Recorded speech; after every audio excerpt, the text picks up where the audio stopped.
चौथिया, तुम अपने आप को रोमियो समझते हो क्या सूरज?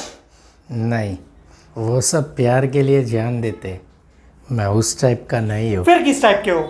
चूतिया टाइप का। एक्चुअली मैं लोगों का थोबड़ा देख के फ्यूचर बता देता हूँ। ओह ग्रेट, तो मेरा भी थोबड़ा देख के फ्यूचर बताओ ना। नहीं, तुम्हारा थोबड़ा देख के शायद सामने वाले का फ्यूचर भी बिगड़ जाए। ओ हेलो, इतना सीरियस बात इस शो पे नहीं बोलना है, ठीक है? तो झूठ मूठ में थोड़ा तारीफ कर दो मेरी। ठीक है, तो तुम्हारा थोबड़ा देख के तुम्हारा फ्यूचर ये नजर आ रहा है कि तुम एक बड़े से शानदार बंगले के पीछे वाले पटरी पे गांजा फूकते हुए पकड़े जाते, पुलिस कुत्ता बना के तुमको रगड़ के मारते हुए लेके जाती है 5 किलोमीटर तक। ओ हेलो, ये सब फालतू बातें नहीं बोलनी थी, समझा क्या? मैं तुम्हें पैन इंडिया फिल्म फेंक के मारूंगा, ऑडियंस सुनते फिरोगे, समझे? काला गांडू।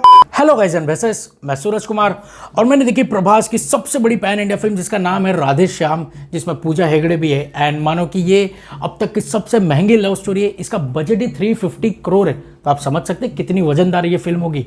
सो मैंने ये फिल्म को देखने थिएटर में पहुंचा एंड जैसे थिएटर के अंदर घुसा तो मैंने देखा कि भाई थिएटर पूरा खचाखच खाली था। सिर्फ पूरे थिएटर में 6 सीट भरा मिला एंड उन सीट को देख के मैं कंफ्यूज हो गया कि यार मैं ये फिल्म देखने आया हूं या कांग्रेस का रिजल्ट कि सिर्फ 6 ही सीट दिख रहा है मेरे को। एनीवेज, अगर मैं आज आप लोग से कुछ कहूं तो देखो यार, मैं अपना काम सच्चाई की तरह हर बार करते आया तो इस बार भी करूंगा। एंड आज के इस सच्चाई से शायद कितने लोगों को बहुत बुरा भी लगेगा, इसलिए अगर आपको अनसब्सक्राइब करने का फील हो बिंदास कर लेना, क्योंकि मैं कोई भी सब्सक्राइबर बचाने वाला खेल या फिर किसी का मन खुश करने वाला खेल में नहीं खेलता। तो चलिए बिना टाइम खोटी के रिव्यू को शुरू करते हैं। उससे पहले मैं एक और चीज कहना चाहता हूं कि देखो, यदि अगर आप किसी के भी फैन बनते हो, किसी भी सेलिब्रिटीज के फैन बनते हो, तो क्यों बनते हो? आपको उनकी एक्टिंग अच्छी लगती है, उनके काम अच्छे लगते हैं, इसलिए आप फैन बनते हो। एंड जब वो अच्छा काम करते हैं और भी अच्छा काम करते हैं तो आप और डाई हार्ड फैन हो जाते हैं। लेकिन वही अगर आपके सेलिब्रिटी ने कुछ अच्छा काम नहीं किया या फिर उनका काम फ्लॉप है, उनकी एक्टिंग बेकार निकली, तो उस चीज को एक्सेप्ट करने का काम भी फैन का ही होता है। तब जाकर आप एक ट्रू फैन कहलाओगे।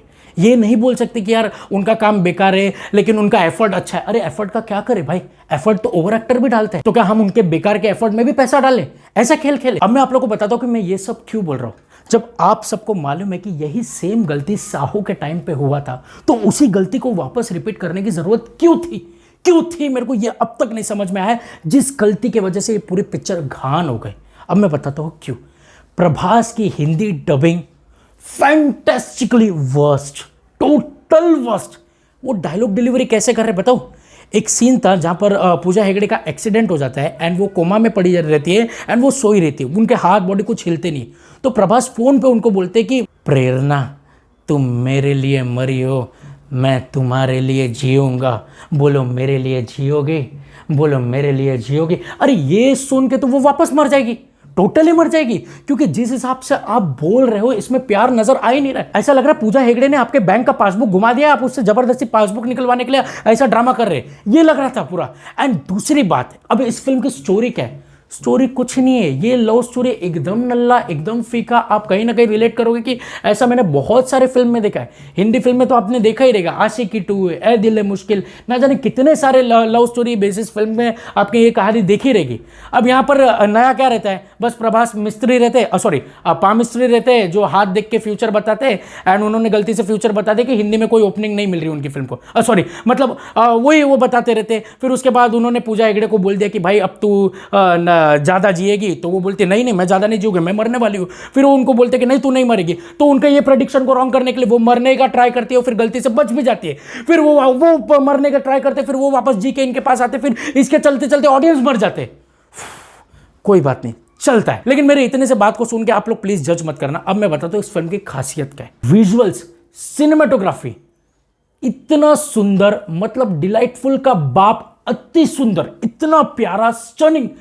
एक एक सीन को देखकर आप बोल दो कि यार ये सीन ना डायरेक्ट आंखों में गुलाब जल डाल रहा है। लेकिन स्टोरी को देखकर आप बोल दो कि यार ये सीन ना आंखों में गुलाब जल डाल रहा है। वैसे ही लगेगा आप लोग को, because there is nothing in the story, nothing new in the story. अब देखो फिल्म में जो सेट्स देखने मिलता है ना, वो एकदम स्टनिंग था, नेक्स्ट लेवल था। ये आप देखकर मान जाओगे एंड आप बोल दोगे कि यार क्या सेट्स है। लेकिन वहीं आप जब स्टोरी चलती हुई देखोगे एंड परफॉर्मेंस देखोगे ना, आप बोलोगे यार ऐसा लग रहा है कि नई गाड़ी पे कौवा हक दिया, ऐसा हो जा रहा है। एंड दूसरी बात, आप थमन का बैकग्राउंड स्कोर देख लो, उसने हर एक विजुअल्स को उतना सूदिंग फील कराया, उतना अच्छा महसूस कराया, जो कि एक नंबर बैकग्राउंड स्कोर था, बहुत ही भारी था।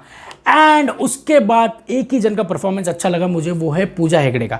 अब देखो यार, पूजा हेगड़े की इतनी चमकदार खूबसूरती है एंड उनकी खूबसूरती का कोई जवाब नहीं। मानो ऐसा लग रहा था कि जन्नत से 8 आने का सोने का सिक्का सीधा उनके मुंह पे आ गिरा एंड वो सिक्के की वजह से उनका चेहरा सोने की तरह चमक उठा, जिनकी चमक को देखकर हम चमक गए क्योंकि उनका काम इतना चमकदार था, बहुत ही अच्छा था। एंड दूसरी बात, पिक्चर में पूजा हेगड़े की एंट्री कैसी है मालूम है? वो ट्रेन नहीं रहती क्या, ट्रेन के गेट पे छपरी लोग लटके रहते, कैसा है, चलो डोंबिवली कल्याण विरार नाला सोपारा डोंबिवली कल्याण, ऐसा करके वैसा एंट्री था। बट कुछ कुछ जो लव सीन्स थे ना, वो काफी अच्छे पैटर्न में बनाए गए थे, जिसको देख के काफी अनोखा लग रहा था एंड मजेदार लग रहा था। अब अगर मैं राधे श्याम इस फिल्म को एक लाइन में रिव्यू करूं तो इतना ही कहूंगा कि Radhe Shyam movie was like Mukesh Ambani giving loan to Elon Musk so that Elon Musk could find a job for himself for the survival. क्योंकि यार फिल्म की cinematography, visuals, music was outstanding, but story and performance, I am sorry, बिल्कुल मजा नहीं है, बिल्कुल मजा नहीं है।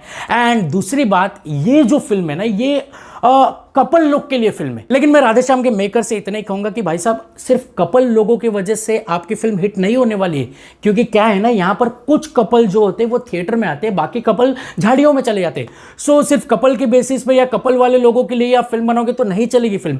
एंड ये फिल्म रेयर केस में ही चलेगी भाई, हिंदी में। हिंदी की बात करो, अभी सुन लो, क्योंकि इसकी ओपनिंग ही इतनी वाहियात लग रही है, इतनी वाहियात, सब शो खाली, टोटल खाली, इनफैक्ट रात के शो भी खाली। अब देखो, मेरे मन में यही सवाल चल रहा था कि 350 करोड़ डाल के ऐसी लव स्टोरी बनाना कोई मतलब कुछ खास सेंस लगता नहीं। पता है क्यों?